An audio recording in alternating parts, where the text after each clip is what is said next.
হেৰি 9টাই বাজিল দেখোন। আজি খাবলৈ কি বনাওঁ? বনোৱা আৰু কিবা এটা। কি বনাবানো? আপুনি যি কয় তাকে বনাম আৰু। দালি ভাতকে বনোৱা নহ'লে। দালি ভাত ৰাতিপুৱা খাইছোঁ দেখোন। নহ'লে ৰুটি তৰকাৰীকে বনোৱা। ল'ৰাহঁতে নাখাব নহয়। দালি পুৰি বনোৱা। মই ইমান তেলত ভজা বস্তু ভাল নাপাওঁ।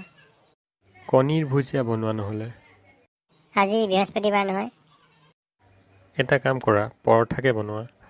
ৰাতি পৰঠা খোৱা ভাল নহয়। ইডলিকে বনোৱা নহ'লে। ইডলি বনাবলৈ সময় লাগিব, আগতে ক'ব লাগিছিলে। নহ'লে এটা কাম কৰা, মেগীকেই বনোৱা। মেগীৰে পেট নভৰিব নহয়। হোটেলৰ পৰা কিবা এটা আনি খাওঁ নহ'লে। সদায় সদায় বাহিৰৰ খাদ্য খাব নালাগে। নহ'লেনো কি বনাবা এতিয়া? আপুনি যি কয় তাকে বনাম আৰু।